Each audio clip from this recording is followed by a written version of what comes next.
되면 죽이고 이런 걸로 생각하는 것입니다. 그러면 신약은요? 그러면 신약은 은혜, 사랑, 웬만큼 잘못해도 용서해주고 이런 걸로 생각을 하시는 것 같아요. 완전 오해하셨습니다. 신약의 율법이 구약의 율법보다 훨씬 더 강력합니다. 구약에는요, 눈에는 눈, 이에는 이예요. 여기 한 대 때리면 가서 그대로 한 대 때리면 돼요. 신약은 때리면 돼요, 안 돼요? 때리면 안 돼요. 오히려 반대편 뺨도 돌려대라는 게 예수님의 말씀이거든요. 그러니까 신약은 오히려 더 큰 사랑입니다. 구약엔 맞으면 가면 돼요. 원수도 사랑하라고 그랬거든요. 그러니까 예수를 믿은 사람에게 더 큰 은혜가 있다는 뜻이에요. 훨씬 신약의 율법이 강화됩니다. 신약의 율법은 항상. 구약에 뭐라고 그랬어요? 하나님이 내 몸을, 네 이웃을 네 몸과 같이 사랑하라고 그랬잖아요. 예수께서 요한복음에 뭐라고 그러십니까? 내가 너에게 새 계명을 주노니. 새 계명이에요. 구약에 있는 율법이 아닌 새 계명을 너에게 주노니. 뭐라고 그래요? 서로 사랑하라 그러는데 어떻게 해요? 이제는 내가 너희를 사랑한 것 같이 너희도 서로 사랑하라. 예전에는 아이고 맞으면 맞아 내가 이렇게 하면 아프지, 저 사람도 저렇게 하면 아플 거야, 내 몸처럼 저 이웃을 사랑해요. 그런데 이제는요, 예수께서 사랑하셨던 것처럼 사랑해야 된다고요. 예수님은 어떻게 사랑하셨어요? 자기를 위해서 때리고 욕하고 침뱉던 사람을 위해서도 어떻게 해야 돼요? 묵묵히 아무 말씀도 안 하시고 그냥 참아내시는 거예요. 그리고 마지막에 뭐라 그래요? 아버지 저들의 죄를 용서하여 주옵소서. 저들은 지금 자기가 하는 것이 무엇인지 모릅니다. 신약이 구약보다 율법이 훨씬 강력한 겁니다. 여러분이 구약에 살았던 게 더 좋을 뻔했어요. 신약이 훨씬 어려워요. 어쨌든요, 구약에 뭐가 있다는 얘기를 하려고 그러냐면요, 구약도 동일하게 은혜와 사랑이 풍성하고 하나님의 계획이 똑같이 있다는 거예요. 구약은 잘못 걸리면 죽이고 이거 아니에요. 구약에도 다 우리를 향한 계획과 사랑이 풍성하게 있습니다. 그 얘기 하려고요. 구약의 율법 중에 살인자에 대한 부분이 있습니다. 성경에서 살인자를 어떻게 취급할까요? 살인자라고 할 때는 어떻게 하라고 그랬습니까? 만약에 누군가를 고의로 죽인 자는요, 반드시 찾아서 재판을 받게 했습니다. 반드시 그 사람 그냥 쉽게 넘어가면 안 되고요, 반드시 고의로 누군가를 죽인 사람을 찾아내서 재판을 받겠습니다. 왜냐하면 하나님은 무죄한 자의 피를 흘리는 것을 싫어하시거든요. 함부로 다른 사람의 피를 흘리는 거 싫어하시거든요. 그래서 반드시 그 사람 찾아서 재판을 받게 했습니다. 그럼 피 흘리는 대가를 그가 당해야 돼요. 쉽게 말하면 사형을 당해야 돼요. 고의로 사람을 죽이는 거에 대해서는요. 근데 문제는요, 오늘 본문에 나옵니다. 고의 없이 실수로 사람을 죽인 경우에는 어떻게 해야 될까요? 이렇게 실수로 사람을 죽인 것의 법적 용어로 과실치사 그러죠. 의도하지 않았어요. 내가 실수로 사람을 죽였어요. 예를 들어서 이런 거예요. 신혼부부가 신혼여행을 갔어요. 너무 사랑하잖아요, 두 부부가.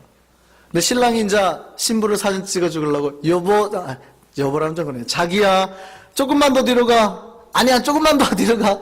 조금만 더 뒤로 가. 그런데 발 헛디뎌갖고 날 떨어졌어요. 이럴 경우에는 어떻게 할 거냐는 얘기예요. 내 남자친구와 여자친구가 약속했습니다. 우리 어디 저기서 만나 하고 데이트 약속하고 갔는데 남자친구가 여자친구를 놀래켜 주려고 몰래 달려갑니다. 깍꿍 했는데 여자가 깜짝 놀라가지고 뒤로 한 걸음 했는데 거기가 절벽이에요. 떨어졌어요. 그렇게 죽었어요. 어떡할 거냐는 얘기예요. 오늘 말씀 보니까 누군가가 우연히 창밖에 누군가 우연히 돌을 던졌어요. 예를 들어서 여러분이 아파트에 사는데 여러분의 아들이 놀다가 장난감 가지고 놀다가 갑자기 옆에 있던 이런 그 석고상 같은 거를 휙 던졌는데 형이 피한 거예요. 근데 갑자기 그게 베란다로 확 나와가지고 떨어졌는데 지나가던 할머니 머리에 맞아서 그 할머니 돌아가셨어요. 이럴 때는 어떻게 할 거냐는 얘기예요. 그 실제 빅뱅이라는 가수가 있어요. 한국에 빅뱅 그룹이 있는데 거기 대성이라는 친구가 밤에 운전하고 가다가, 새벽인가요? 운전하고 가다가 오토바이 타고 간 사람이 앞에서 사고가 났어요. 앞에서 사고가 나고 탁 쓰러졌는데 이 친구가 뒤로 가다가 그 사람을 치어서 죽이게 만들었거든요. 고의성이 없다는 얘기예요.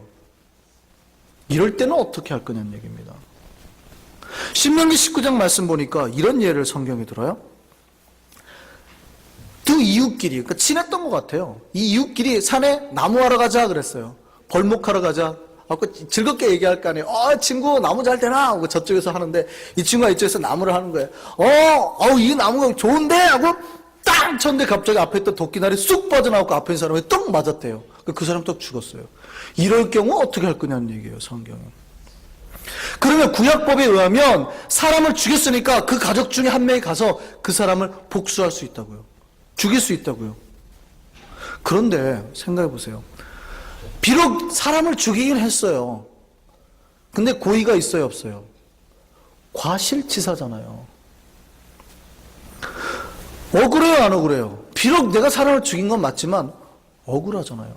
내가 운전하고 가다가 의도하지 않아서 갑자기 틀어갖고 옆에 지나가던 애를 사고가 나니까 틀었는데 지나가는 애를 치웠어요. 내가 살인자가 됐단 말이에요. 그렇다고 해갖고 내가 죽임을 당하면 억울해요, 안 억울해요? 하나님이 이렇게 피 흘리는 걸 원치 않으신다고요. 그 억울한 겁니다. 만약에 그 사람 복수하려 해가지고 그 사람을 죽인다면 이 사람은 또한 억울한 죽임을 당하는 겁니다. 하나님이 이 억울함 푸시려 했습니다. 그래서 하나님이 뭘 만들려고 그랬냐면요. 도피성이라는 걸 만들려고 했습니다. 그래서 오늘 민수기예요. 이 도피성을 어디에 만드냐고 그러냐면요. 가나안 동편의 세계, 가나안 서편의 세계 이렇게 만들어요. 아직 민수기니까 여호수아서가 나왔어요, 안 나왔어요? 안 나왔죠. 그 얘기는 가나안 땅 아직 들어가지도 않았어요. 가나안 땅 점령도 안 했는데 이미 가기 전부터 야, 니네 가면 꼭 도피성이라는 걸 먼저 만들어야 돼. 레위 지파들이 잘 다스리게 해야 되고 거기는 길을 잘 닦아야 된다. 누구라도 혹시라도 억울한 사람이 있으면 빨리 거기로 들어갈 수 있도록 도피성을 양쪽에 세 개를 만들어요. 그래서 실수로 다른 사람의 복수로 인한 피 흘림을 방지하려고 했습니다. 그런데 만일 억울하게 죽임을 당했잖아요. 실수로 죽임을 당한 그 유가족이 이 죽인 사람을 도피성으로 가는 길에 쫓아가요. 막 빠르게 쫓아가서 도피성 들어가기 전에 만약에 죽이면 그건 어쩔 수 없었습니다. 그리고 또 도피성에 들어간다고 다 살 수 있었던 것도 아닙니다. 재판을 하죠. 이 사람이 진짜 고의로 죽였는가 아니면은 실수로 죽였는가를 재판을 하기 위해서 그 지역에 보내서 이 사람의 죄를 다 찾게 합니다. 만약 고의로 죽였다면 다시 돌려보내서 재판을 받게 하죠. 실수가 인정되면 그는 도피성에서 살 수 있게 됩니다. 근데 이 사람은 평생 거기서 살아야 되는 거예요. 도피성 안에서. 그런데 보세요. 만약 이 사람이 도피성 안에 살다가 어느 순간 답답함을 느껴요. 못 지내겠다. 더 이상 힘들다 하고 바깥을 나갔어요. 그런데 아까 그 죽었던 가족의 유가족이 기다리고 있다가 이 사람을 죽이면 괜찮아요. 그것이 오히려 그러니까 피 흘림의 보복이 되는 거예요. 그러니까 도피성은 나올 수 없는 거예요.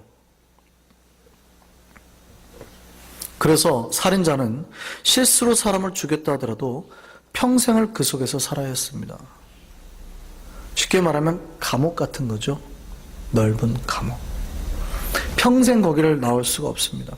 좋든 싫든 답답하든 가족이 보고 싶어도 평생 그 속에서 이제 살아야만 하는 겁니다. 싫다고 나오면 죽는 거예요. 그러면 이들이 벗어날 길은 없습니까? 이들이 벗어날 길은 없을까요? 예를 들어서 10년 만기 채우면 이제 10년 뒤에 나갈 수 있다. 그렇게 규정을 좀 했을까요? 아니면 20년 뒤에 20년간 여기서 살고 그 다음에 나가게 하자. 그거 아니었습니다. 여러분 같으면 어떻게 할까요? 여러분에게 한번 질문하겠습니다. 여러분이 만약에 이 사람을 자유하게 하고 싶을 때 어떤 규정을 두면 좋을까요? 좀 어떻게 하면 이 사람을 자유하게 만들고 싶습니까? 어떻게 하면? 이제부터 당신은 매일매일 아침부터 나가서 돌무더기로 이만한 탑을 하나 쌓으십시오. 100개를 만들면 나가게 해주겠습니다. 이런 규정이요? 아니면 이제부터 당신은 매일매일 한 명의 사람을 케어하십시오. 선한 일을 해서 100명을 잘 돌보면 나가게 해주겠습니다. 이런 규정이요? 이런 규정 괜찮잖아요. 잘못했으니까. 성경은 그런 규정 얘기하지 않았습니다. 아주 독특한 규정을 얘기하십니다. 오늘 본문 잘 보셔야 돼요. 성경은 아주 독특한 규정을 하나 둡니다. 민수기 35장 28절입니다. 한번 보겠습니다. 민수기 35장 28절 다 함께 읽어보겠습니다. 이는 살인자가 대제사장이 죽기까지 그 도피성에 머물러야 할 것임이라. 대제사장이 죽은 후에는 그 살인자가 자기 소유의 땅으로 돌아갈 수 있느니라. 이게 도대체 무슨 얘기, 이게 무슨 해괴한 규정입니까? 갑자기 땡뚱한 규정이 나왔죠. 이 사람이 네가 이제부터 선한 행동을 해야 너가 풀려날 수 있을 것이다. 아니면 네가 선한 탑을 공덕을 쌓아야 풀려날 수 있을 것이다. 이렇게 나아가야 될 것 같은데 성경은 전혀 그런 얘기 안 한다고요. 우리의 의로 말미암아서 죄를 벗어날 수 있다고 성경은 말하질 않아요. 갑자기 땡뚱하게 누가요? 대제사장이 죽을 때 네가 자유하게 될 것이다. 이 사람 대제사장 압니까? 본 적도 없을 거예요. 대제사장이 누군지 어떻게 알아요? 나하고 아무런 상관 일면식도 없어요. 그 사람이 내 형제라면 저 사람은 나를 대신해서 죽었다 그러면, 그러니까 그 피값을 대신 누군가가 갚아줬다 그러면 되겠지만 나하고 일면식도 없다고요. 나하고 일면식도 없어요. 그런데 대제사장이 죽으면 네가 도피성에서 나올 수 있다라는 규례를 하나님이 두셨다고요. 여기서 아멘이 크게 나오셔야 되는.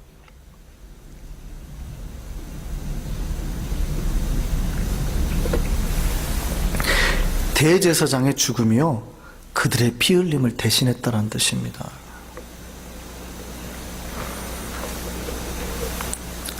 죽은 자의 가족은 억울할 수 있습니다. 말도 안 됩니다. 말도 안 됩니다. 아니 왜 대제사장이 죽은다고 그들을 풀어줘요? 왜 대제사장이, 그게 말이 되는 소리입니까? 그들이 우리한테 와서 사과를 하든지 아니면 그들 자손 중에서 누가 똑같은 놈 하나를 죽이든지 그래야 그거 나올 겁니다 라고 말할 수 있죠. 다 그렇게 말합니다. 다 세상 사람은 다 그렇게 말합니다. 무슨 말도 안 되는 소리, 어떻게 우리가 니네가 구원받아? 그렇게 말하거든요. 근데 그게 뭐예요? 하나님이 우리를 구원해내기 위한 코드라고요. 약속이라고요. 대제사장이 죽을 때 너희가 나올 수 있게 할 것이다.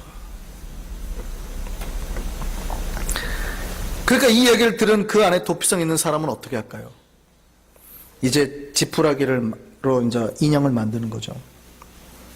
지푸라기로 인형을 만들어서 거기다 이름을 붙이는 거죠. 대제사장 누구. 그럼 뭐 하겠어요? 바늘 하나